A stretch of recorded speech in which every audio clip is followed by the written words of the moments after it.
On va essayer de développer ensemble a été intitulé « Changement et stabilité ». Donc on va essayer de voir un petit peu dans nos textes comment est-ce qu'on analyse ces deux notions qui a priori peuvent paraître comme antinomiques.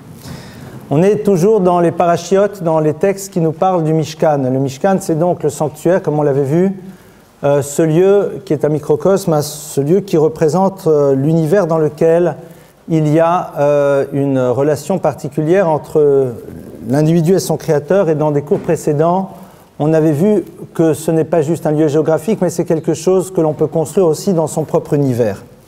Il y a quelque chose que l'on retrouve de manière assez récurrente dans les parachiotes qui nous relatent cela, c'est que lorsque l'on nous parle de la construction de ce Mishkan, c'est-à-dire de ce sanctuaire, de manière récurrente, le texte nous dit qu'ils ont fait Ka'asher Tziva, exactement comme on le leur avait ordonné.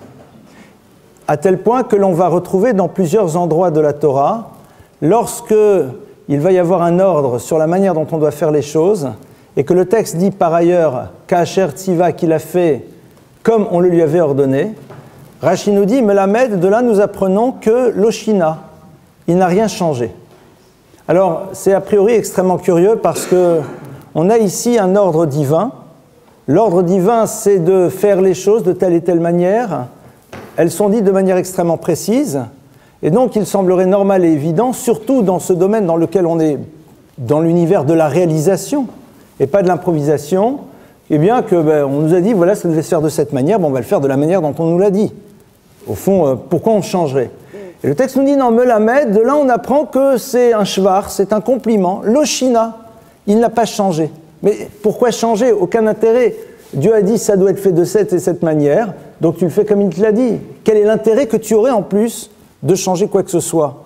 De faire en telle sorte que la construction technique de tel et tel ustensile dans le sanctuaire ne soit pas exactement dans les détails comme Dieu te l'a demandé. À toi, ça va changer quelque chose ? À rien. Et pourtant, le texte nous dit, Melamed, de là nous apprenons que Ka'asher Tziva, qu'il a bien fait, exactement, pardonnez-moi, comme on le lui avait ordonné. On a ici déjà posé l'idée de la problématique du changement.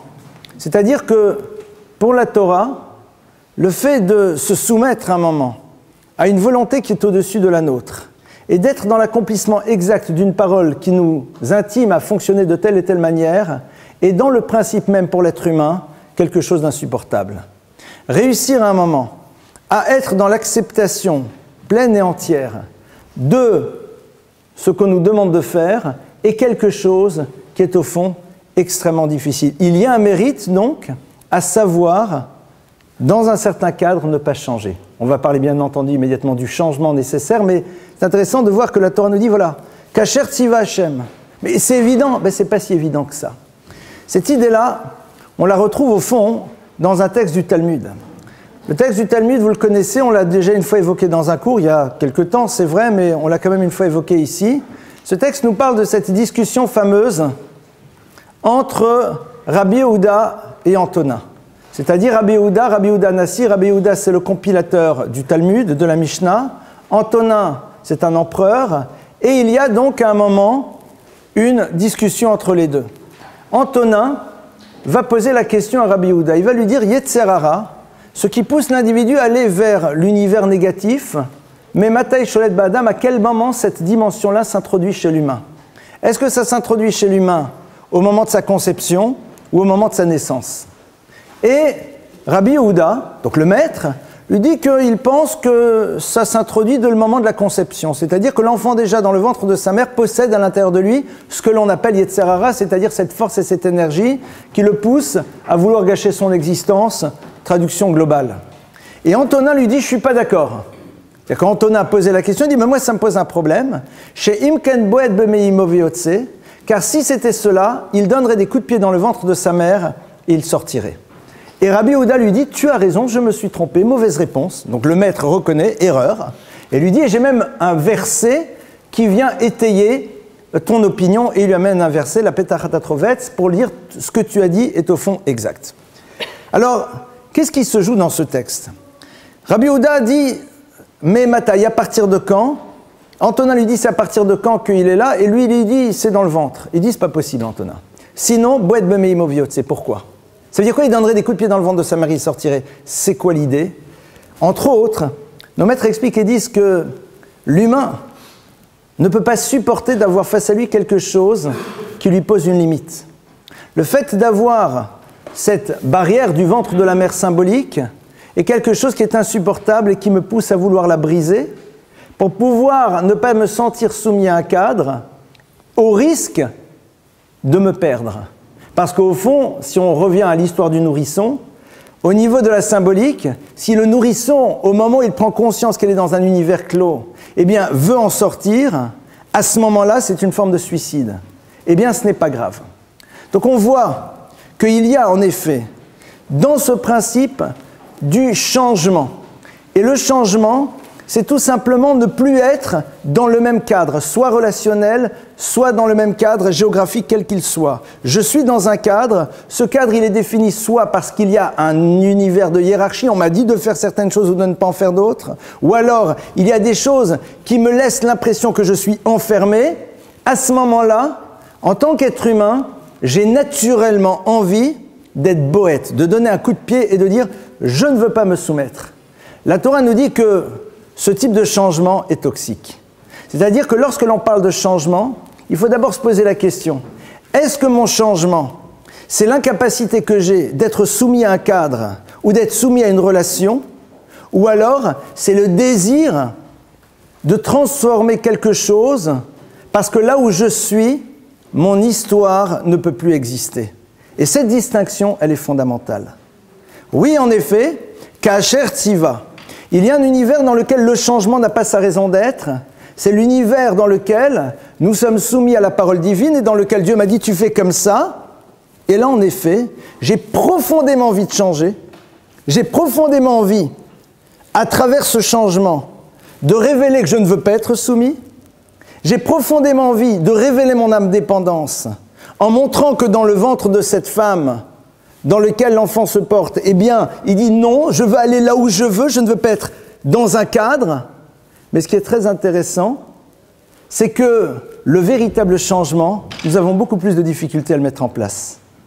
C'est-à-dire que nos mouvements, nous allons les voir parce que nous ne voulons pas nous sentir soumis à quelque chose d'extérieur à nous, quelle que soit l'importance et la valeur de cet univers, que ça soit l'univers de la relation au divin ou que ça soit l'univers de la relation à ce que symbolise ici le ventre de la femme, c'est-à-dire un univers dans lequel on me donne les moyens de me développer, de me construire. Regardez, c'est très intéressant. Le changement que l'enfant veut mettre en place, le changement que l'adolescent veut mettre en place, c'est avant tout le désir de ne pas rester dans le cadre qui, a priori, est censé être, je dis bien censé, pas toujours il l'est, être le lieu dans lequel on va le nourrir de ce dont il a besoin pour pouvoir grandir et s'épanouir. Mais ce qui est intéressant, c'est quand on lui demande après de changer dans des comportements de vie, là il n'en voit pas l'intérêt. Donc le premier changement est toxique. Celui-là, en effet, la Torah nous dit qu'il n'a pas lieu d'être, et arriver à ne pas opérer de changement parce que l'on veut fuir un cadre ou parce que l'on ne veut pas se sentir soumis à quelque chose, ça c'est au fond l'expression d'une véritable grandeur. Et il y a l'autre changement. Le changement qui est là, mais pourquoi changer? Quel est l'intérêt du changement? Et ici, il y a... On va analyser le mot. Le mot « changer », c'est le mot « shinouï », le shanot. Le shanot, c'est le changement, la transformation. Intéressant de voir qu'il y a un autre mot qui provient de la même racine, qui est le mot « shana », et dans lequel on a aussi le mot « shoné shonen ». Alors qu'est-ce que ça veut dire? Il y a plein de mots qui ont la même racine. Shana, c'est quoi? C'est une année. C'est quoi le principe de l'année? C'est que l'année, c'est un temps qui, une fois qu'il est révolu, eh bien, est terminé. C'est-à-dire, c'est ce qui symbolise de manière très forte pour nous, parce que le jour, je dis aujourd'hui, mercredi est passé, lundi est passé, oui, bon, mais la semaine prochaine, il y a un autre. Par contre, quand on vous dit l'année 5774 est terminée, on a une conscience que ça y est, c'est fini, celle-là ne reviendra plus jamais sur la scène de l'histoire. L'année 5760 est passée, elle ne reviendra plus jamais sur la scène de l'histoire. Et donc, la notion du changement, elle commence dès lors que l'on a pris conscience qu'il y a quelque chose qui est pleinement terminé et que donc nécessairement on doit passer à autre chose. On ne change pas véritablement tant qu'on n'a pas fini de vivre ce que l'on devait vivre à un moment de vie. Pour celui qui n'a pas décidé de vivre pleinement ce qu'il devait vivre, il ne changera pas. La Torah dit que le changement n'existe que pour celui qui à un moment se dit « il y a maintenant quelque chose qui a été vécu ». Cette chose-là, elle fait partie de mon histoire, mais elle est à l'image d'une année, ça y est, elle se termine. Et donc nécessairement, il faut passer à autre chose. Pour la Torah, le changement, c'est quelque chose qui fait partie de la vie de l'homme dès lors qu'il réalise que chaque moment de vie doit être pleinement vécu et rempli de quelque chose et que donc dès le moment où il y a une époque de vie qui a été terminée, il faut passer à autre chose. Le changement de l'univers de l'enfance à l'univers de l'adolescence, de l'univers de l'adolescence à l'univers de l'adulte, de l'univers de l'adulte à celui qui va décider de grandir et de terminer encore et de décider d'être encore et encore plus grand. Cette idée-là, c'est vrai qu'elle est plus compliquée. Pourquoi ? Parce que quand on demande à des gens « vous ne changez pas », les gens vont dire « mais pourquoi je changerais ?» C'est-à-dire qu'au fond, dans la mesure où je n'occupe pas pleinement cette période de mon existence, alors je ne vois pas pourquoi il faudrait que je passe à quelque chose d'autre. Parce que je n'ai pas encore commencé à habiter la période dans laquelle je suis. Je n'ai pas encore commencé à vivre pleinement cette période de ma vie. Ça veut dire quoi vivre pleinement cette période de notre vie ? On se rappelle de l'enseignement qu'on avait vu à propos de Sarah. Sarah, on avait vu qu'elle avait vécu 100 ans, 20 ans et 7 ans. Et Rav Shimshon Raphaël Hirsch explique et dit pourquoi on dit 100 ans, 20 ans et 7 ans et pourquoi on ne dit pas 127 ? Il dit pour te dire qu'elle avait vécu pleinement les différentes périodes de son existence, c'est ce qui lui avait permis de passer à autre chose, d'être dans un changement. Parce que quand la période de 7 ans qui symbolisait l'enfance était terminée, elle passait à une autre période de sa vie. Et une fois qu'elle a fini cette autre période, elle a dit maintenant cette période est finie, je passe à autre chose. Pourquoi ? Parce qu'elle avait vécu pleinement ce moment.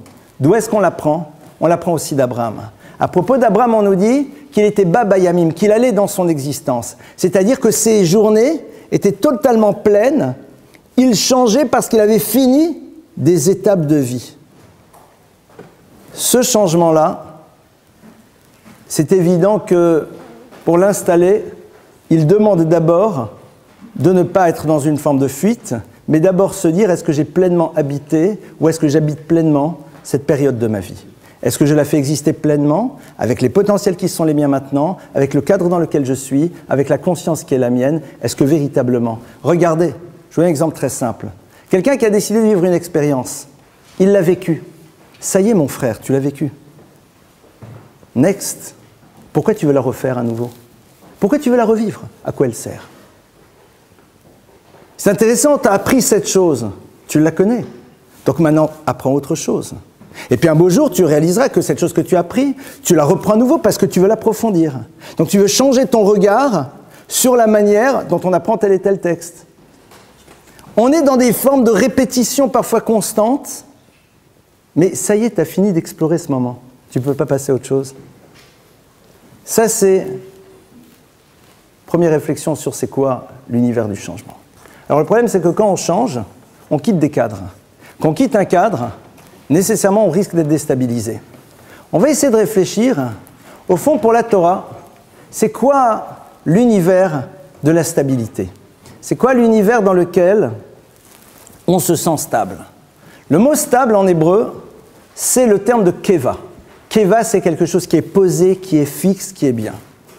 Si vous prenez le terme de keva, qui veut dire quelque chose qui est fixe, qui est stable, eh bien, avec les lettres du mot keva, vous faites un autre mot, qui est le mot rekev. Rekev, c'est quoi ? C'est le talon. C'est quoi le talon ? Le talon, c'est une partie a priori méprisée du corps. C'est pas quelque chose que l'on met en valeur. On ne met pas en valeur le talon. Enfin, pas encore. Peut-être que demain il y aurait une mode, mais généralement le talon, c'est pas quelque chose sur lequel on se focalise. Et pourtant, le talon, c'est ce qui procure l'équilibre. Si on coupe les talons à quelqu'un, si on les lui enlève, eh bien brusquement, il va être en permanence en déséquilibre parce que le polygone de sustentation qui se situe entre ses deux jambes étant réduit, il risque... Qu'est-ce qui fait, attendez, qu'est-ce qui fait qu'on est en équilibre? Pourquoi est-ce qu'on est en équilibre? Pourquoi on tient? Parce que la projection orthogonale de notre centre de gravité, elle tombe dans le polygone de sustentation qui est fait par ce qui se passe dans l'espace entre les pieds. Vous êtes d'accord? C'est ce qu'on a appris à Hasra un jour. Bon. Donc plus le polygone est petit, plus la projection orthogonale, hop, elle tombe à l'extérieur et on peut tomber. D'accord? Donc si on enlève les talons, on réduit le truc et on va tomber. Les talons, c'est pas important. Et pourtant, s'ils ne sont pas là, on risque de tomber. La stabilité, c'est quoi? C'est d'abord savoir donner de l'importance aux choses qui ne pensent pas, a priori, dont on n'a pas l'impression qu'elles en ont. La stabilité, c'est avoir des points de repère qui sont clairs par des choses qui ne semblent pas si fondamentales, mais qui permettent à quelqu'un, dans le changement, de pouvoir malgré tout rester serein, calme et tranquille. C'est quoi au fond les points de repère? Et désolé, mais ce soir on va parler un peu de religion. Ça ne m'arrive pas de temps à autre de parler de religion. Ce soir on va parler de religion. C'est quoi au fond les points de repère du juif? Qu'est-ce qui lui assure sa stabilité? D'abord un rapport clair au temps. Le rapport clair au temps, c'est-à-dire il y a un temps. Le temps c'est quoi? C'est il y a le matin, il y a l'après-midi, il y a le soir. On ne confond pas. Tu ne confonds pas la nuit et le jour. Le matin, tu te lèves, tu pries jusqu'à une telle heure. Et à partir de telle heure, tu ne peux plus prier la prière du matin parce que c'est plus le matin. L'après-midi, ça commence à un moment et ça s'arrête à un moment. La nuit, ça commence à un moment et ça s'arrête à un moment. Ce rapport au temps qui est là et qui, jour après jour, nous inscrit dans quelque chose qui est du domaine de la régularité. Ce qui procure une stabilité, c'est ces points de repère qui sont là, qui sont fixés, qui sont immuables, et qui nous permettent, quels que soient les cadres dans lesquels on se situe, de pouvoir savoir d'abord dans quelle période de l'année on se trouve. On est dans la période qui nous amène vers la fête de Pessah, vers la fête de Purim. On est dans la période qui nous amène vers la fête de Rosh Hashanah, de Kippour, de Sukkot, de Hanouka. On a des points de repère qui sont clairs. On a des moments dans lesquels il y a des rituels qui se sont inscrits et qui ont du sens et qui font que même dans nos changements, eh bien, il y a malgré tout quelque chose qui est du domaine du stable. Ce qui donne de la kviout, ce qui fait qu'il y a de la stabilité, c'est qu'on inscrit justement dans notre vie des points de repère dont on n'a pas véritablement l'impression qu'ils sont si importants, mais qui au fond, s'ils ne sont pas là, font que la personne ne peut changer parce qu'elle ne sait plus où elle se trouve.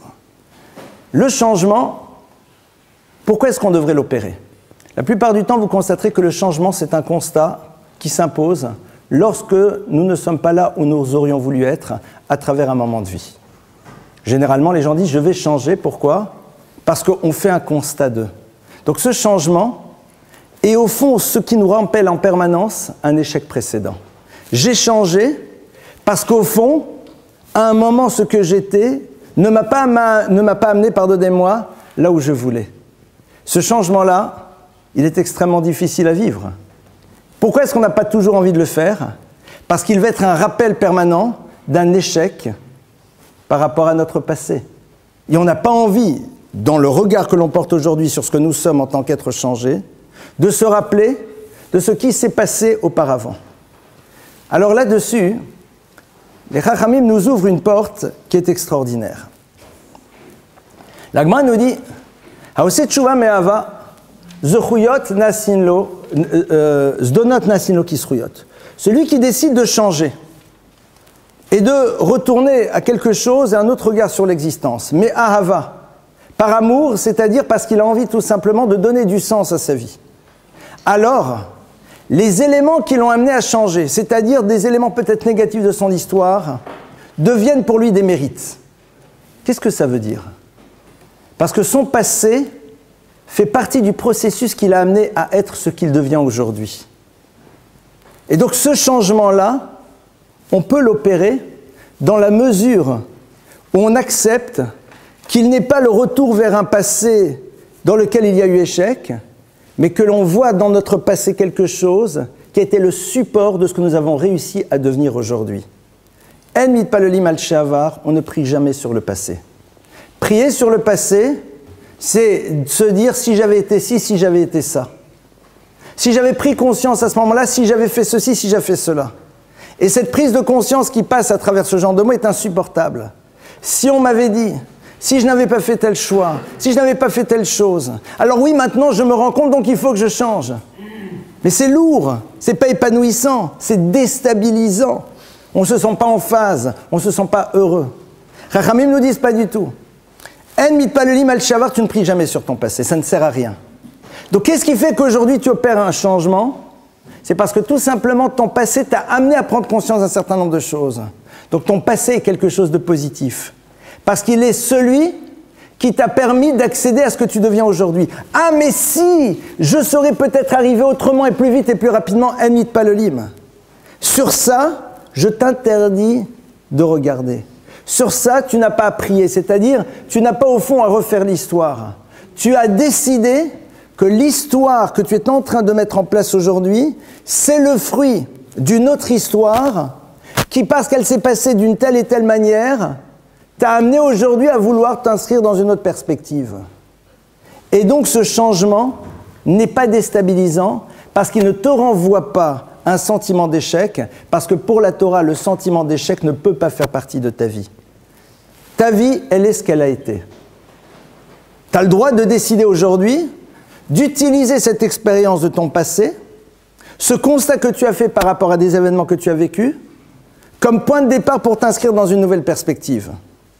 Et donc à partir de cela, ces éléments de ton passé participent de ta construction aujourd'hui. Donc ce changement, il est au fond quelque chose qui te donne une stabilité encore plus importante parce que tu inclus à l'intérieur de ce que tu es aussi ton passé.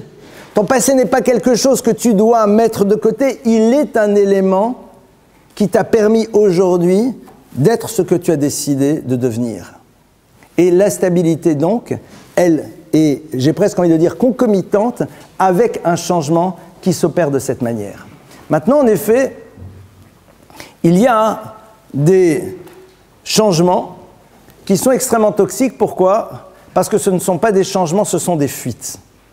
Ce sont des courses, c'est-à-dire le changement n'est là que pour d'abord me donner l'illusion que je suis en train de faire quelque chose de ma vie et surtout pour m'empêcher de tirer d'abord la quintessence de ce que je dois vivre aux différents moments de mon existence. Là-dessus, les Chachamim nous expliquent la chose suivante.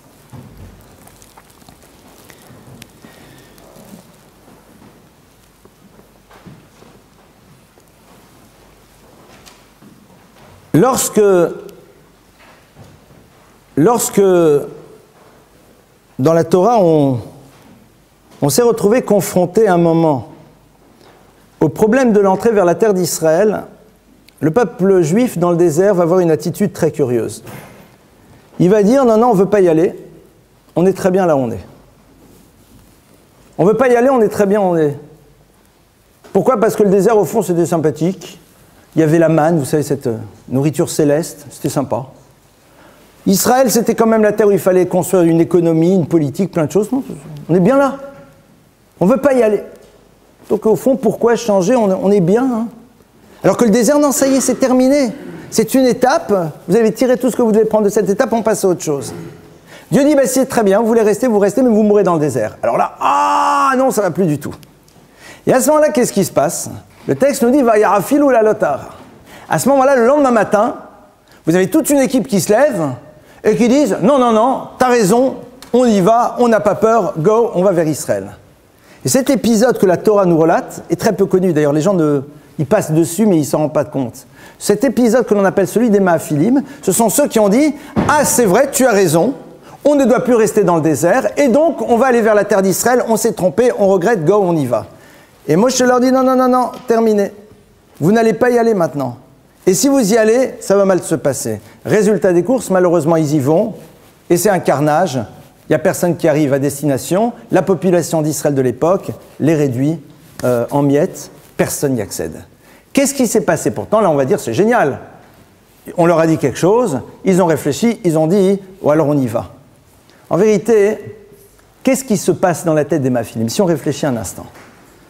Il y a quelques instants, on vous a dit, ça y est, l'épisode du désert, c'est terminé, tu passes à autre chose. C'est-à-dire que mon frère, cette période de ta vie, c'est terminé. Cette période où tu faisais le beau en t'achetant des bouteilles dans des boîtes, c'est terminé. Cette période dans laquelle tu existais à travers ce que tu représentes, c'est terminé. Ça y est, next. Tu as fait l'expérience 1 mois, 6 mois, non. C'est bon, tu as fait le tour du dossier, on passe à autre chose. On passe à autre chose. Et eux, ils disaient, non, non, c'est très bien. On est bien, ça se passe bien, tout va bien. Ça marche toujours. Et alors Hachem leur dit, ah non, ouais, d'accord. Mais votre vie maintenant s'arrête là. C'est-à-dire, il leur dit, tu as décidé de fonctionner de cette manière, eh ben, tu fonctionneras comme ça toute ta vie. C'est-à-dire, tu t'inscris dans quelque chose qui ne changera plus. Alors là, ils disent, ah non, on a envie quand même de cette vision un peu excitante de quelque chose de nouveau. Donc on y va. Mais on y va pourquoi ? Parce que tout simplement, on s'imagine qu'à un moment, on aura besoin pour nous de nouveautés. Parce qu'on aura tellement fait le tour d'une chose qu'à la fin, on se dira, on a besoin de nouveautés pour nous. Mais absolument pas, nous avons terminé une étape, il faut maintenant aller vers ailleurs. C'est-à-dire, à un moment, cette sensation que nous avons de vivre le désert, qui est très agréable, risque de disparaître. Aujourd'hui, ça se passe très bien. Et ce jour où elle va disparaître, alors on a envie de pouvoir vivre quelque chose d'autre. Quelque chose qui soit de nouveau very exciting, quoi. Quelque chose qui va nous faire vibrer. Pour l'instant, ça nous suffit, on est très bien. Hachem dit, ah, c'est ça, ça marche plus.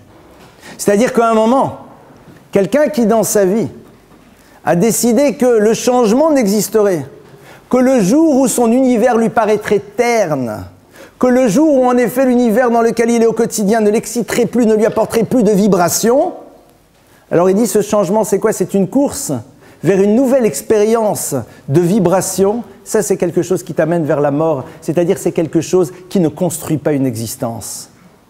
Donc tu as envie d'y aller, je te dis tout de suite ce qui t'attend à la fin. Ton histoire elle va s'arrêter derrière ça. Et ils disent mais non, on veut. Je me dis vous verrez. Et là, c'est quand même quelque chose d'important pour nous. C'est-à-dire que réfléchir, qu'est-ce qui est à l'origine parfois de nos changements? Et réaliser qu'on veut changer parfois, non pas parce qu'on a compris qu'on avait pleinement occupé ce moment d'existence et qu'on avait véritablement réussi à en faire émerger tout ce qu'il devait faire émerger, et donc, ça ne sert à rien qu'on y reste. Ça ne sert à rien qu'on y reste. Ah, certains vont me dire, si c'est comme ça, il faut tout vivre. Il faut tout vivre. C'est vrai. C'est vrai. Mais si un objectif, c'est d'atteindre la plénitude de ce qu'on doit être, alors on va reprendre l'image très simple du Mesilat Yesharim. Le Mesilat Yesharim donne cette image, il dit, quelqu'un est dans un endroit, et puis il doit sortir, c'est un labyrinthe. Immanquablement, il va en sortir, un jour ou l'autre. Mais s'il y a quelqu'un qui est là-haut qui lui donne des indications, pour lui dire ça ne sert à rien d'aller à gauche, tu vas perdre ton temps, va peut-être directement à droite. Alors c'est vrai que les coups et les bosses qu'il aurait pu prendre en allant à gauche, et le temps qu'il va perdre, il ne le perdra pas. Les Chachamim disent oui, quelqu'un peut décider de se dire j'ai envie de vivre toutes les expériences, de vivre la quintessence de ce que chaque chose peut me donner. Et une fois que j'ai fait le tour de ce qu'elle m'a apporté, alors je passe à autre chose. Le tour de ce qu'elle m'a apporté, c'est parfois le constat de son inutilité. Le constat du temps que j'y ai perdu et du peu de ce que ça m'a apporté par rapport à ce que ça m'a donné. De tout ce que j'ai perdu alors que je pensais gagner. La Torah, elle te dit, tu peux le faire par toi-même. Mais moi, je te dis, à certaines choses, ça ne sert à rien. Je peux déjà te dire que ce que ça va t'apporter, c'est pas grand-chose par rapport à tout ce que ça va te faire perdre. C'est aussi l'image de quelqu'un qui est aussi dans une pièce totalement noire, et puis il doit trouver la porte. Et il y a des marches, des murs un peu biscornus. S'il dit, écoutez, je me débrouille, je trouverai, il trouvera. Il se cognera à droite, il se cognera à gauche, il trébuchera ici, il se remontera, il se relèvera, il déchirera le pantalon, à la fin il ouvrira la porte. Kadosh Baruch Hu lui dit, écoute, voilà, c'est évident qu'il va falloir que tu passes par certains passages, mais il y en a d'autres, je te donne juste une petite lumière. C'est un peu dommage que tu gâches tes énergies. C'est un peu dommage que tu les disperses et que tu vives des expériences qui, c'est sûr, si tu les as vécues, et c'est ça qui est génial, alors elles participent de ta construction d'aujourd'hui, c'est sûr, donc pas de regret. Mais il y a ce qu'on appelle a priori et a posteriori. Un juif a priori veut vivre, un juif veut a priori être dans le lochatrila, le a priori, pas le a posteriori. A posteriori, il n'y a pas de problème. Ces bosses, ces coups, ces choses que tu as appris font qu'aujourd'hui, tu as pu devenir ce que tu es. Et c'est génial. Ils deviennent des éléments positifs de ton existence. Mais si on t'avait fait le film avant, t'aurais choisi de les vivre? Non. Alors la Torah te dit, ça sert à rien. Ah mais c'est sûr et certain que ceux qui ont vécu ont réussi et donc à partir de cela, ça les a fait grandir et ça participe. Je suis complètement d'accord. Mais pourquoi le khatrila, a priori, tu veux y aller? Et donc, l'idée de ce changement, il va être aussi à travers le kasher tiva shemet Moshe. On reprend ce qu'on a vu au début. Au début, la Torah, elle dit, l'homme, ce qu'il n'a pas envie, c'est d'être soumis à des règles, il veut changer ses règles. La Torah, elle m'a dit ça, je m'en fiche. La Torah m'a dit ça, je m'en moque. Ça, je veux changer. Pourquoi? Parce que je ne veux pas me sentir soumis à des règles qui sont là et qui te disent, mon frère, ne te cogne pas dans le mur de droite, ne va pas dans le trou à gauche, ne perds pas de temps en allant à gauche alors qu'en vérité il fallait aller à la droite. Voilà. Kasher tiva. Ah, mais a priori, je vois pas la logique, je vois pas le truc d'après moi. Kasher tiva. Comme Akadosh Baruch Hu t'a ordonné. Arriver à un moment à être à l'écoute de ça. Ça, tu fais, et c'est là où on te demande de changer maintenant. Maintenant, ta vie va être qu'un changement perpétuel. Tu as fini cette période, tu as fini l'époque où tu étais au GAN, tu as fini l'époque où tu étais à l'école, tu as fini l'époque dans laquelle on se disputait pour des calots de billes. Tu as fini? Next. Comment tu changes? Il est où ton changement? On le voit où? Tu as 25 ans, tu te disputes toujours. Quand l'autre, il a pris quelque chose que tu voulais, tu as changé les billes et tu as tout simplement décidé de remplacer les billes par autre chose. Tu n'as pas changé. C'est juste, au fond, les objets qui ne sont plus les mêmes. Ta jalousie, il a déjà le jeu vidéo de machin. Elle existe toujours, mais c'est plus sur un petit jeu vidéo d'enfant. C'est sur la dernière voiture, la dernière montre, et puis le dernier sac, et que sais-je. Donc au fond, il est où ton changement? Ton corps a changé, mais quelque part, tes problématiques, elles sont toujours les mêmes. Et puis un jour, il y a quelqu'un qui dit, attends, l'époque dans laquelle on se disputait pour des détails, dans lesquels on était capable de réfléchir pendant 2 heures, comment ça se fait que l'autre, il m'a pris ma place à la cantine, et que l'autre, ma copine, elle a invité, elle et pas moi. Ça, c'était quand tu avais 10 ans, pour le anniversaire. Cette période-là, elle s'est terminée, tu as réfléchi, tu as compris qu'est-ce qu'elle devait t'apprendre, next. Pourquoi tu transportes? Pourquoi tu ne changes pas? Pourquoi tu ne décides pas qu'au fond, ça y est, maintenant, il y a des choses qui ne sont plus importantes et d'autres choses qui le deviennent plus? Et c'est paradoxal, parce que ce changement-là, alors on ne le veut pas. Ce changement-là, on ne veut pas le mettre en place. On rencontre parfois des personnes qui ont un âge plus qu'adulte et qui fonctionnent encore comme des enfants. L'autre, il a doublé, alors qu'il ne voulait pas le laisser passer. Il va lui courir derrière pour lui faire un geste un peu obscène. T'as quel âge, mon frère? T'as quel âge? Et t'es heureux après? T'es content? Nananer, je l'ai eu. Quand tu faisais ça? À quel âge? Ouais, mais je lui montrais, moi. Mais attends, mais t'as vu qui tu es? Là-dessus, il n'y a pas de changement. Parce que ce changement-là, c'est un choix. C'est pas une fuite. Par contre, changer les points de repère, changer les choses qui créent la stabilité, alors ça, en effet, on change tout. Et nos points de repère, c'est quoi? C'est d'être dans la continuité des mêmes modes de fonctionnement que l'on a eus quand on était dans une période de vie dans laquelle, au fond, on était en train de se construire, mais on n'a jamais décidé qu'elle servait à cette construction.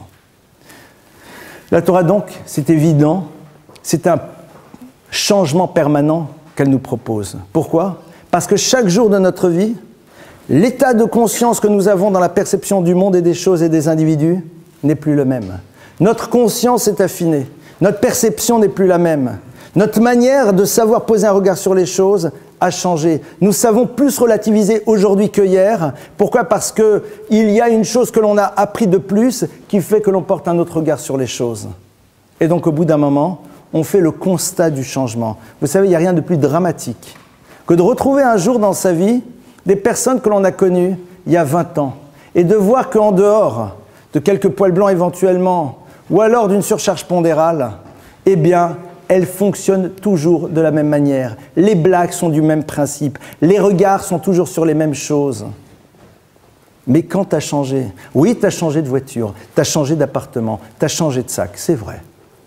C'est vrai qu'aujourd'hui, tu prends plus EasyJet, tu prends la First. C'est vrai. C'est vrai. C'est-à-dire le changement, il est totalement extérieur à toi. Mais concrètement, tu es dans la continuité. Pourquoi? Parce que ça, c'est ce qui te rassure. Comme on l'a vu, la stabilité, le juif, il l'a à travers ses points de repère. Quand tous les matins, un homme met cette filine, quand tous les matins, quelqu'un se dit, voilà, mon point de repère, ce qui fait que je me sens stable dans ma vie, c'est que tous les jours, je prends un temps pour parler à Kadosh Baruch Hu. Ce moment-là fait que par la suite, nos mouvements, eh bien, ne nous déstabilisent pas. Faisons attention, comme on l'a vu, aux univers de fuite. Et là-dessus, je vais quand même faire quelque chose qui, peut-être, vous me direz, dans l'univers de la sociologie, mais ce n'est pas grave. Aujourd'hui, force est de constater que l'univers du changement crée souvent des instabilités parce que soit on change de pays, là, l'IA, soit parce que l'on change de mode de vie en faisant tchouva. Il est assez curieux de constater que parfois les changements de mode de vie comme la tchouva génèrent des instabilités. Pourquoi? Parce que ce ne sont au fond que des fuites. C'est tout simplement le désir que l'on a à un moment de ne plus être dans un univers, mais dans l'espoir que le fait de se retrouver dans un univers différent fera de nous un être différent.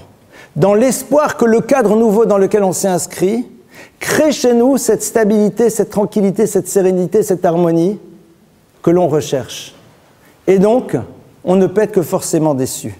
On ne peut être que forcément déçu de voir que ce n'est pas juste un changement technique qui va générer chez l'homme une sérénité différente, une harmonie réelle, il y a un regard différent sur l'existence, mais c'est tout simplement un changement dans l'univers de l'invisible. Et là, on va s'arrêter quand même sur un point fondamental. Dans la Kabbalah, on nous parle à un moment des noms de Dieu. Le nom de Dieu par excellence, c'est le Shem Havaya Yud-Ke Vav-Ke. Dans le nom de Dieu, il y a deux parties. Il y a les deux premières lettres et les deux dernières lettres. Les deux dernières lettres, eh bien, symbolisent le monde du caché. Les deux premières lettres symbolisent le monde tel qu'on le voit de manière concrète. C'est-à-dire que dans le nom de Dieu, on nous renvoie au fait que pour construire quelque chose d'équilibré, il faut savoir donner de l'importance au domaine de l'invisible. Et le changement véritable, disent nos maîtres, il se situe dans quelque chose qui justement n'est pas visible. Dans quoi? Dans le regard que nous portons sur les choses et dans la manière dont intérieurement nous vivons les choses. Vous êtes d'accord que techniquement parlant, changer de manière factuelle est extrêmement simple. Surtout dans l'univers du religieux, mettre une kippa, ça ne coûte pas grand-chose. Se laisser pousser une barbe pour ceux qui s'appelaient, ça prend que quelques semaines, pour les garçons en tout cas. Apporter un look différent, c'est juste un problème de garde-robe. Commencer à se gesticuler un petit peu tous les matins à la synagogue, c'est juste un problème de réveil matin. Manger cachère, c'est juste changer éventuellement de restaurant. C'est-à-dire, la gestuelle de transformation religieuse est quelque chose qui est relativement simple, et plus encore dans notre société, où concrètement, les choses sont accessibles de manière extrêmement facile. Le changement le plus complexe à mettre en place, c'est dans le domaine de l'invisible, dans toutes ces choses que personne ne voit, mais qui au fond constituent ce que nous sommes réellement. C'est quoi? Le rapport à la colère, le rapport à l'envie, le rapport au désir. Toutes ces choses-là, ça se passe à l'intérieur. La gestion de son regard, la gestion de ses pensées, la jalousie, le regard négatif, le jugement qui n'est pas un jugement positif. Toutes ces choses-là sont des éléments, personne ne les verra.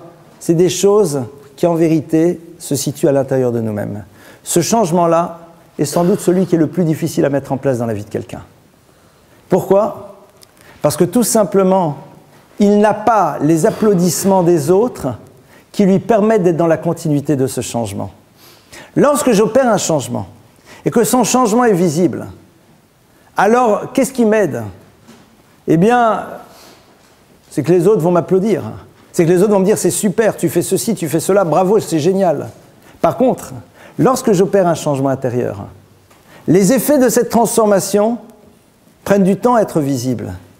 Il n'y a qu'au bout d'un certain temps où les gens vont réaliser que je ne vis plus les choses de la même manière. Il n'y a qu'au bout d'un certain temps où les gens vont réaliser que la personne est plus sereine, plus calme, plus tranquille, plus en distance par rapport aux choses, qu'elle relativise, qu'elle ne se met plus en colère, qu'elle a un mot positif et qu'elle n'a plus de mot négatif. Ça, c'est le vrai changement au fond. Et ce changement-là, il est stabilité. Pourquoi ? Parce qu'il est quelque chose qui s'opère dans l'univers de l'invisible, et il est quelque chose qui s'opère dans le temps et dans la lenteur. La rapidité du changement est quelque chose qui est un élément totalement déstabilisant. Les Chachamim nous disent « Tafasta meruba lo tafasta ». Si tu veux avoir beaucoup de choses en une fois, c'est-à-dire si tu veux que tes transformations soient rapides, lo tafasta, à terme, tu n'auras rien. Pourquoi ? Parce que tu vas construire de toi une image, tu vas opérer des changements qui seront visibles, et ce que les autres vont dire de toi sera un élément qui te permettra d'opérer ce changement, mais au bout d'un moment, l'attente que tu avais de ce que ce changement allait opérer chez toi, eh bien, ne sera pas remplie. Ce n'est pas parce que tu as une nouvelle gestuelle que tu te sens plus serein, que tu t'es débarrassé de tes angoisses, de tes peurs, de tes culpabilités. Et donc, à ce moment-là, tu es victime d'un changement identifié vers lequel tu ne peux souvent plus repartir en arrière. C'est un changement terrible, parce qu'il est la source d'une instabilité pendant toute la vie. Parce que toute la vie, la personne, elle va se retrouver prisonnière d'un changement qu'elle a opéré et qui a été visible, et sur lequel elle a peur de repartir en arrière, parce que c'est le regard de l'autre qui l'a amené à pouvoir opérer ce changement, parce qu'elle avait besoin de ce regard de l'autre qui allait l'applaudir. Elle ne veut pas le regard désolé de l'autre qui le voit repartir en arrière.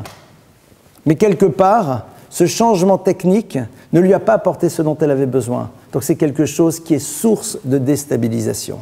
La démarche de changement qui va amener une stabilité, c'est l'univers du changement dans lequel il y a quelque chose d'intérieur qui est en train de se passer.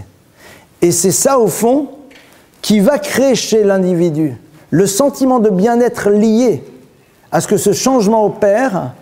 Et comme ce n'est pas quelque chose de visible, il n'est pas prisonnier de son mouvement, donc il peut continuer à le faire. Voilà un petit peu quelques pistes qui peuvent nous amener à être dans cet univers du changement comme on l'a vu, tout en restant dans une certaine forme de stabilité. Et vous constaterez que ceux qui n'ont pas été capables de penser les choses de cette manière, eh bien généralement, sont des fusées qui vont très haut, mais qui au bout d'un moment risquent soit d'être dans une orbite dans lequel elles ne bougeront plus jamais, c'est-à-dire qu'à ce moment-là, elles s'enferment dans un système, elles se contentent juste de l'entretenir, mais elles ne vont plus aller dans une dynamique qui va les amener plus loin. Et il n'y a rien de pire pour quelqu'un que de s'enfermer à l'intérieur d'un système, même si celui-ci est un système dans lequel la religion est présente. Même si celui-ci est un système dans lequel la religion est présente, parce que, comme on l'a vu, l'essence même de l'être, c'est l'univers du changement à travers ces différentes périodes et ces différentes étapes d'existence. Ça, c'est ce que les maîtres du peuple juif ont envie d'installer à l'intérieur de nous. Mais de manière assez curieuse, vous constaterez que le véritable changement, on n'a pas trop envie de le faire. On préfère le changement technique. C'est tellement plus simple, c'est tellement plus rassurant, c'est tellement, entre guillemets, plus facile. C'est tellement plus facile. J'avais un jour un maître, qui n'est plus de ce monde, et qui a vu un jour une personne qui faisait un chemin vers la Torah, qui avait commencé à se laisser pousser la barbe. Et ce maître, qui avait lui-même une barbe fort imposante, le regarde et lui dit « Dis-moi, c'est Pourim aujourd'hui, on se déguise ?» Alors bien sûr, partons de redire « Waouh, il a la barbe, colle la cavotte, c'est super !» Ce maître a dit « Attends, à quoi tu joues ? C'est quoi cette solution de facilité ? C'est quoi cette solution de facilité ? C'est-à-dire, tu vas te regarder dans ta glace et tu vas dire « J'ai changé », t'as rien changé, mon frère. À l'intérieur, c'est toujours en vrac comme auparavant. Seulement, tu te rassures et au bout d'un moment, tout le monde va dire « C'est génial ». Et donc, tu vas te regarder, tu vas t'applaudir et puis ça restera tel quel. Et un beau jour, tu réaliseras que quoi ? Que dans la vie, on n'est pas juste une barbe. Que dans la vie, on n'est pas juste un look. Que dans la vie, on n'est pas juste une gestuelle. Parce que n'importe qui, au fond, peut à un moment le mettre en place. C'est pas compliqué. Et ce jour-là, est-ce que véritablement tu auras la force de commencer à te dire « Mais où, au fond, il faut que je commence à mettre en place un processus au niveau du changement ?» Cette notion donc du shinui, comme on l'a vu, elle va nous amener à une kviout, quelque chose de stable. Si on se rappelle, comme on l'a vu, de l'importance du rekev, l'importance du talon, c'est-à-dire l'importance d'avoir des points de référence, des points d'ancrage qui sont clairs, et la Torah nous en fournit. Et donc, à ce moment-là, on peut commencer à opérer ce changement à l'intérieur de notre existence. On a ouvert... Un instant, c'est pas encore les questions. Les questions arrivent. On a ouvert ce soir plusieurs dynamiques et plusieurs réflexions dans l'univers du changement, comme vous avez pu le voir. C'est pas simple. Je pense que c'est quelque chose maintenant qui doit maturer un petit peu à l'intérieur de chacun d'entre nous. Et si vous le voulez, on va passer maintenant, bien sûr, à vos questions. Oui, madame. Vous avez dit que l'extérieur, ça ne dit pas si on ne change pas l'intérieur.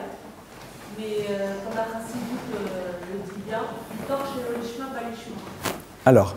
Ça veut dire que même si on ne comprend pas, un jour ça va percer et de l'intérieur ça va jaillir. Alors, d'abord, j'entends ce que vous dites. Je ne suis pas tellement d'accord avec ça. Mais vous avez le droit, chère madame, c'est pour ça qu'il y a des questions. Sinon, ça ne servirait à rien. Alors, tout d'abord, ce que vous dites, ce n'est pas un enseignement de la Chassidoute, si je peux me permettre, c'est un enseignement du Talmud. Ça, c'est juste pour vous le rappeler. Non, il faut... Donc, le Talmud nous dit en effet cette phrase, mais je vais la traduire exactement. La Gemara nous dit mitor shelo lishma, elle va même plus loin la Gemara. Elle dit leolam ya'asok adam betoro b'mitzvot shelo lishma shemitor shelo lishma balishma. C'est exactement la version. C'est quoi la traduction de ce texte? Elle dit leolam, toujours, l'individu devra faire Torah et mitzvot shelo lishma, pas véritablement pour Dieu, car c'est seulement de cette manière qu'il arrivera un jour à faire les choses pour elle-même. Donc a priori, ce que vous dites, la citation ne correspond pas exactement à ce que vous dites par la suite, mais je vais revenir sur votre question. Qu'est-ce que le texte nous dit? Le texte nous dit, écoute, mon frère, te la raconte pas.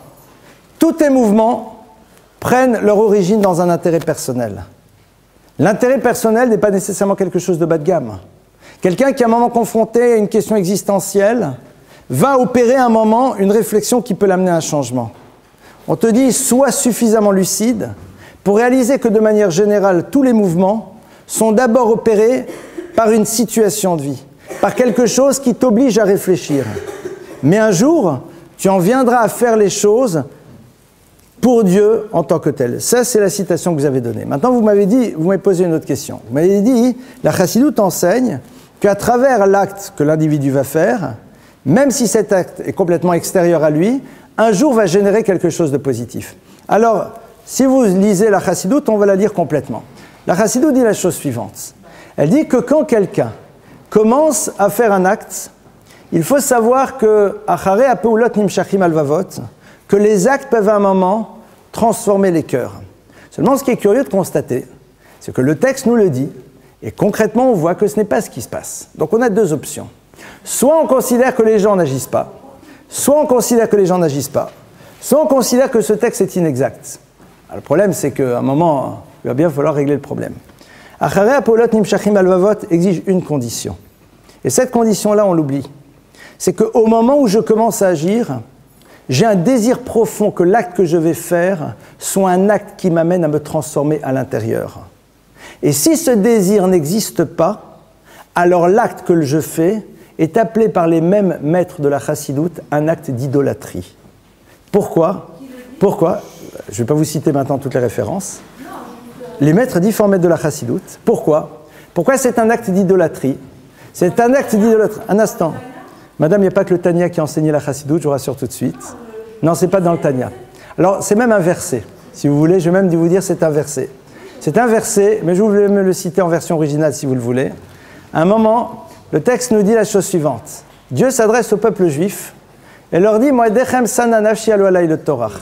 Hachem dit « Moedechem, vous faites, donc votre rituel, sana nafshi, je les hais en haine. Alu alay le Torah. Elles sont pour moi insupportables. Ya'an shebepiem kibduni veli prem rachak mimeni, de par le fait que c'est avec vos bouches, c'est-à-dire avec une dimension technique, que vous m'avez honoré, veli prem et votre cœur rachak mimeni étaient éloignés de moi. Donc on a ici, pas juste un enseignement de la Chassidoute, mais un verset des prophètes, qui nous dit qu'Akadosh Baruch Hu, à un moment, n'a pas peur de dire au peuple juif, vos fêtes, vos rituels, elles me sont insupportables. Je n'en veux pas, ça ne veut rien dire. Pourquoi? Parce que justement, ce sont ces choses-là qui sont à l'origine de la distance qui s'est créée entre vous et moi. Un instant, laissez-moi terminer. Et donc, laissez-moi terminer si ça ne vous dérange pas. Merci, je vous remercie. Et donc, à partir de là, on voit que si nous n'avons pas le désir que l'acte opère une transformation à l'intérieur de nous, cet acte-là, au contraire, se retourne contre l'individu et l'enferme. Quelle est votre autre question? Oui, il y a aussi une partie cachée du prix d'Altrem. Oui, je ne vois pas le rapport. C'est pour ça qu'ils rajoutent un jour en plus dans les fêtes. Madame, que vous dites... Alors, j'entends parfaitement ce que vous dites. Vous citez un autre enseignement qui est totalement vrai, mais qui, à mon sens, en tout cas, n'est pas en rapport du tout avec votre question. Y a-t-il une autre question? Non, pardonnez-moi, avec tout le respect que je vous donne, mais là, vous parlez de quelque chose d'autre.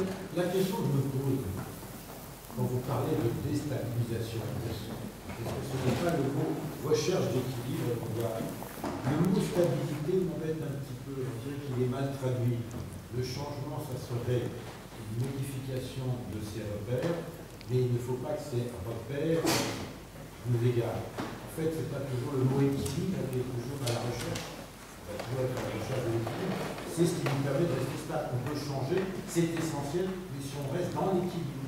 C'est-à-dire, pour rigoler, le changement, c'est pas la révolution, c'est ce qui se fait progressivement. Alors, j'entends ce que vous dites. Néanmoins, pourquoi j'ai utilisé ce terme de stabilité?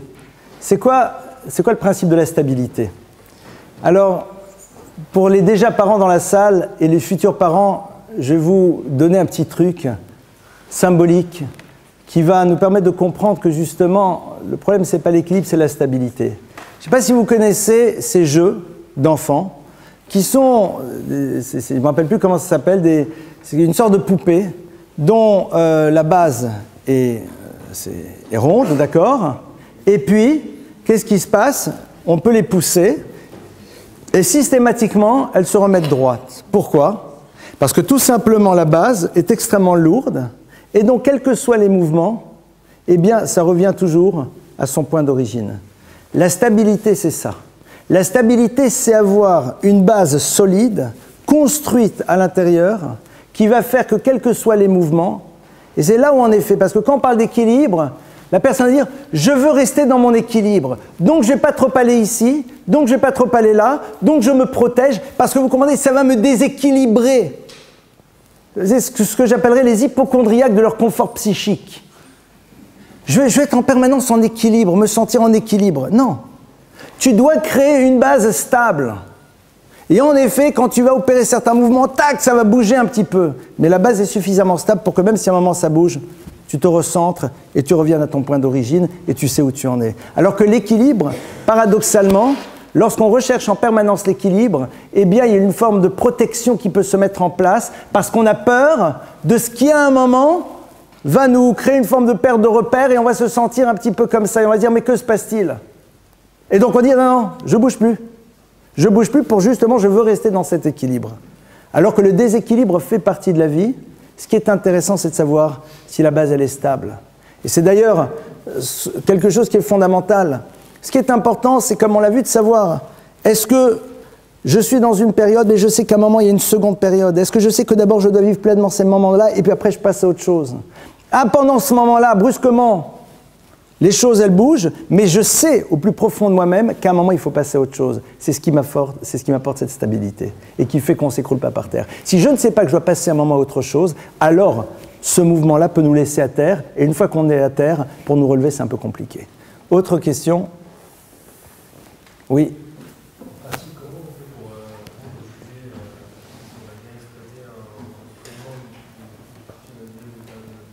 Comment est-ce qu'on sait à quel moment c'est next? C'est vrai. Comment savoir que ça y est, je passe à une étape d'après? Alors, là-dessus, il faut d'abord regarder ce que les Chachamim nous disent. Les Chachamim nous disent la kol zman va'et. Shlomo HaMelech a dit il y a un temps pour tout. Donc se poser la question, dans ce temps de mon existence, qu'est-ce que je peux faire et qu'est-ce que je dois faire? Et les indications de la Torah vont déjà me permettre de comprendre qu'est-ce que je dois construire à ce moment de ma vie. Je vous donne un exemple très simple. Quand on nous dit Ben Chamesh Esre lorsque l'on a 15 ans, eh bien, le Talmud, on apprend le Talmud. Ça veut dire quoi?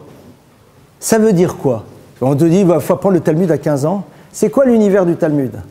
L'univers du Talmud, c'est un univers dans lequel tu apprends à exercer ton esprit et à rentrer dans l'univers de la logique, de l'analyse, de la compréhension en profondeur des choses, pour ceux qui connaissent le Talmud. Ça veut dire qu'il y a un moment de vie dans lequel exploiter ce moment de vie, c'est mettre de côté les jeux vidéo et le reste, puisque c'est pas ça qui va m'aider à faire ce développement. Alors c'est sûr certain que si un jour on se relève et on dit mais est-ce que j'ai utilisé ce moment pour pouvoir faire ce que je pouvais faire à ce moment-là? On va réaliser que non. Le problème c'est que si on a déjà 30 ans, c'est un peu compliqué. C'est ça qui est difficile. Ah, maintenant, je vais décider de le faire au jour d'aujourd'hui. Ah là là, mais si j'avais su mon passé, admite pas l'image Chavar. Tu ne pries pas sur ton passé. Aujourd'hui, tu en prends conscience. Ce qui te fait prendre conscience, c'est qu'à force de jouer aux jeux vidéo, tu t'es retrouvé complètement addict et tu as été obligé de te désaddicter. Pas de problème. Donc aujourd'hui, ta vie t'a amené à ça. Ce qui est important, c'est qu'est-ce que tu vas faire à partir de maintenant. Mais, Baba Yamim, vivre pleinement ces jours. Se dire, mais au fond, se poser une question toute simple.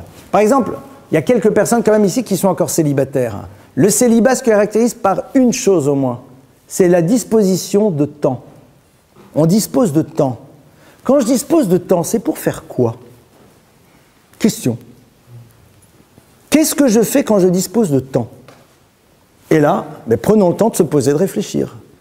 Et quand on réalise qu'on utilise pleinement le temps qui est le nôtre pour pouvoir peut-être construire, apprendre, savoir, développer quoi? Alors je vais te faire une petite explication de texte, mon frère. Un beau jour, Bezrat Hashem, toi comme tout le monde, tu te retrouveras marié. Ce jour-là, il sera assez important que tout ce qui a trait à ton caractère ait été affiné, raffiné, transformé. Que la colère ne soit plus qu'un vague souvenir, que la rancœur et la rancune ne fassent plus partie de ton vocabulaire, que l'écoute soit quelque chose que tu as développé, que l'altérité soit quelque chose qui fait partie profondément de ton être, que la mise en distance émotionnelle dans une situation fasse partie de toi. Mais si c'est à ce moment-là que tu commences à bosser là-dessus, on est mal barré. Pardonnez-moi l'expression. Donc là, je dispose de temps pour faire aujourd'hui ce que j'aurai besoin demain. C'est comme un enfant qui rentre à la maison.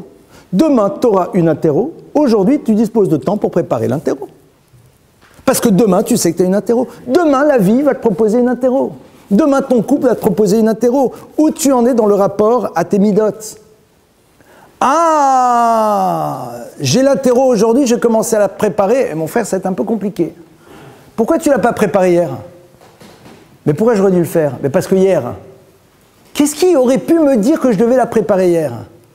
Mais c'est parce que hier, on t'a donné ce qu'il faut pour pouvoir la préparer. Donc si on te l'a donné, il fallait que tu te poses la question, ça sert à quoi? Ah, si la vie, c'est juste une succession d'expériences, t'as raison. C'est vrai. C'est-à-dire, après, c'est un autre regard. Donc la vie, c'est juste une succession d'expériences qu'on va faire et puis ça s'arrête là. C'est-à-dire, on reste à 25 ans comme on était à 5 ans. À 5 ans, on cherchait les meilleurs bonbons. À 25 ans, on cherche les meilleurs restaurants. C'est-à-dire, c'est toujours le même principe. Hein. Rappelez-vous, c'est les mêmes principes, juste qu'on a transposé. À tel âge, on était très très fiers d'avoir des chaussures comme ci et comme ça. On montrait à tout le monde. 15 ans après, c'est toujours le même principe, mais dans d'autres magasins. Puis là, c'est plus notre mère qui nous accompagne, enfin, on l'espère. D'accord? Donc, c'est... Voilà. Et c'est en se posant juste ces questions. Aujourd'hui, quels sont les éléments qui sont à ma disposition? De quoi je dispose? Qu'est-ce que je fais avec? Je dispose d'une intelligence. Génial. Alors c'est pour faire quoi? Des études. Super, tu as fini tes études, ton intelligence, elle est là? Elle sert à quoi? Là, tes capacités là, que tu as su exploiter pendant 3, 5, 7 ans d'études, elles sont toujours là. Elles existent. À quoi tu les utilises aujourd'hui? J'ai plus besoin. Pourquoi tu n'as plus besoin? Alors si tu n'as plus besoin, pourquoi c'est encore présent? Si c'est encore présent, ces capacités d'apprendre, de savoir, de connaître, de développer, c'est qu'au fond, tu peux t'en servir pour autre chose. Et c'est là où on passe des étapes. Voilà une piste en tout cas. Autre question? Pas d'autres questions? Ah, oui, vas-y. Alors un peu à l'inverse de sa question, quand on est au contraire, on a tiré les enseignements de aussi on a pris le temps de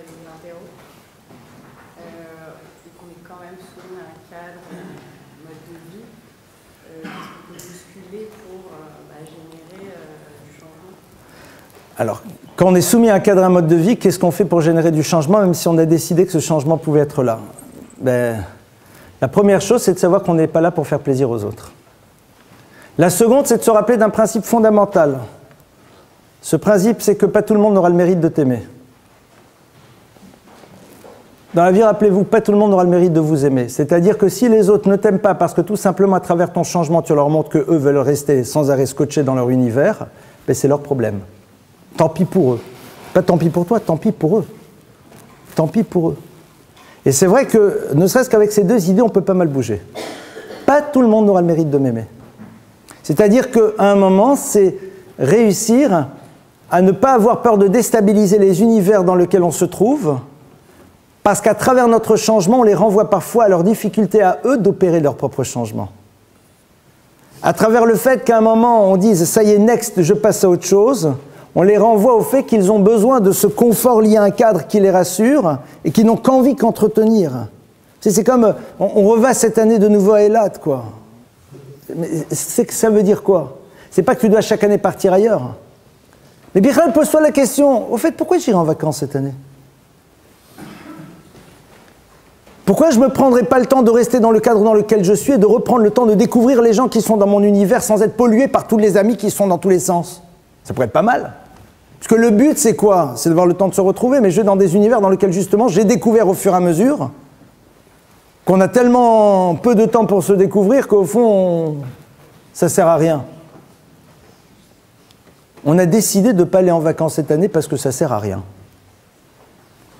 Et nos vacances, c'est tout simplement dans une ferme à 25 km de Paris dans laquelle on a le temps de se voir, de se parler, d'échanger, de se regarder. Mais parce qu'on a réfléchi, et ça, c'est ce qu'on appelle un changement. Ah, tu déstabilises le groupe. Donc, je te rassure tout de suite, le groupe, dans son intolérance, va t'exclure. Donc, au moins, tu sais dans quel groupe, à quel groupe tu appartenais. C'est quand même rassurant. De le savoir plutôt aujourd'hui que demain. Parce que chaque jour, on l'apprend, c'est un jour avant le lendemain. C'est vrai que c'est quelque chose qui est... Au passage, vous savez, c'est...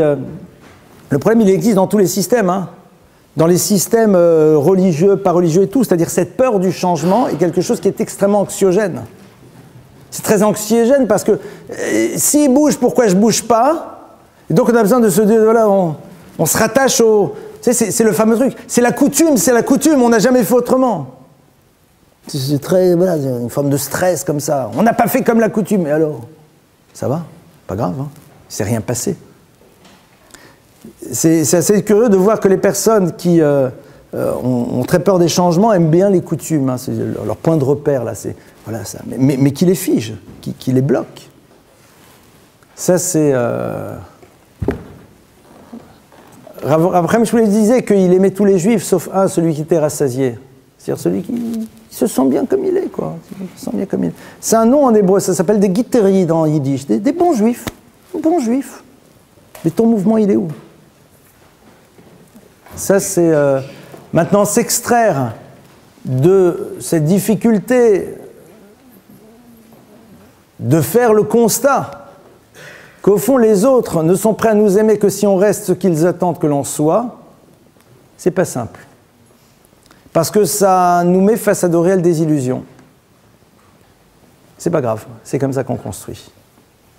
On ne peut construire que si on est prêt à s'exposer à ce genre de difficultés, c'est-à-dire de faire, ben voilà, au fond, tant qu'on est ce que les autres attendent de nous, alors on est acceptable. Le jour où à un moment on remue le système, parce que tout en s'inscrivant toujours dans la vie comme tout le monde, on décide de poser des priorités de manière différente, et que donc on dit aux autres, mais pourquoi vous ne reposez pas vos priorités de manière différente? C'est vrai que arriver à le faire, c'est génial, ça remet en cause les systèmes ne sont pas prêts à ça, et donc quelque part, ils nous le montrent bien. Après, il faut avoir à minima un univers autour de nous qui nous aide à être solide, à rester solide. C'est vrai, cette stabilité, ces points de repère qu'on continue à avoir. Mais il y a un moment, une forme de solitude. C'est clair qu'à un moment, il y a une forme de solitude, c'est sûr. Autre question? Oui? Vous avez parlé tout à l'heure d'intériorité, de travailler sur l'intériorité, c'est plus dur que l'extériorité. Je voulais savoir si vous avez des conseils pour travailler ça, justement. La règle numéro 1 pour commencer à travailler sur l'univers de l'invisible, c'est d'avoir un regard suffisamment positif sur soi pour ne pas avoir besoin des applaudissements des autres. Avant de commencer à opérer un travail sur soi, il faut développer un regard extrêmement positif sur soi-même qui fait que les efforts que l'on va faire, qui ne seront connus que de nous, eh bien, nous pourrons continuer à les faire parce que nous n'aurons pas besoin des applaudissements des autres, parce qu'on aura appris à s'applaudir soi-même. Je crois que ça, c'est la préambule. Apprendre d'abord à s'applaudir soi-même. Apprendre à ne pas avoir peur d'être fier de soi. Ne pas avoir peur de se regarder dans la glace, seul à seul, et de se dire « je suis fier de moi, je suis quelqu'un de bien, parce que j'ai fait quelque chose aujourd'hui qui, au fond, me montre que j'ai envie de me transformer, même si, au fond, personne ne le sait, personne n'est au courant, et personne risque de ne jamais être au courant, si ce n'est moi et le créateur de l'univers. » Apprendre à s'applaudir, c'est quelque chose qu'on nous a pas souvent appris. Parce qu'on nous a dit s'applaudir, ça serait une forme d'orgueil. Alors que c'est faux. Apprendre à s'applaudir, c'est à ce sujet où le verset nous dit Va yikba libo bedarke Hashem. Son cœur s'est enorgueilli dans les chemins de Dieu. C'est-à-dire, cet orgueil est quelque chose de positif. Savoir se dire à soi-même je suis fier de moi, parce que j'ai réussi sur un point particulier que personne ne connaît, à pouvoir me maîtriser, à pouvoir me dominer, à pouvoir évoluer, ça c'est quelque chose au fond que la Torah recommande parce que c'est un mouvement vrai et authentique, parce qu'on est sûr que ce n'est pas ce n'est pas l'univers extérieur qui sera à l'origine de celui-là, et donc c'est quelque chose qui fera véritablement partie de nous-mêmes. Encore une question ? Oui ? Pardon ?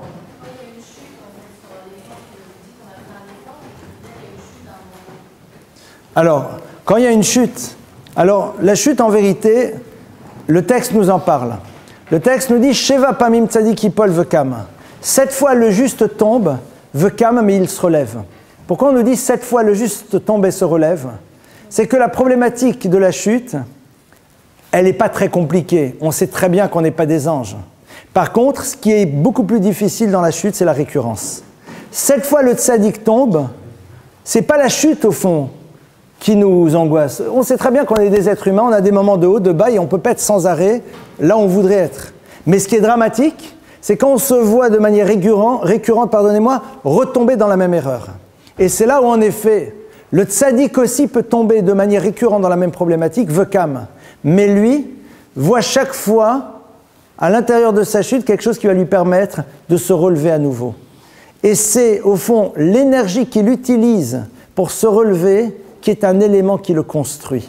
Parce qu'elle révèle son désir d'atteindre quelque chose. Et c'est ça, au fond, qui est l'élément qui l'équilibre. En dehors du fait que, même dans la récurrence de la chute, au bout d'un moment, on arrive plus rapidement à se relever et les choses deviennent quand même différentes. Mais c'est sûr et certain que la chute fait partie de l'histoire de l'homme. Ce qui est intéressant, c'est pas tant ce qui se passe dans la chute, mais ce qui est intéressant, c'est de savoir si dans la chute aussi, à un moment, on est capable de se poser des limites. Et je vais vous donner un exemple et on va conclure là-dessus. Vous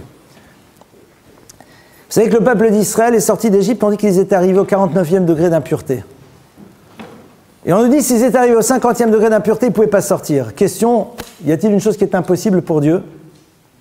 Et les maîtres de la Chassidoute expliquent la chose suivante et disent il fallait que le peuple juif ait un mérite. C'est quoi ce mérite? C'est que quand tu es à moins 49, tu n'es pas à moins 50.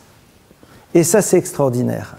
C'est-à-dire que même dans la chute, on peut se dire ça oui, mais ça quand même non. Je vais prendre un exemple bête. Le gars, il cambriole, mais il ne va pas tuer. Il y a des choses, on ne fera pas. On est là, mais il y a certaines choses, ça, c'est pas possible. Garder cela, c'est l'expression d'une certaine forme de grandeur qui fait que même dans la chute, on se voit aussi grand, de par le fait qu'on aurait pu aller plus bas et qu'on s'est empêché.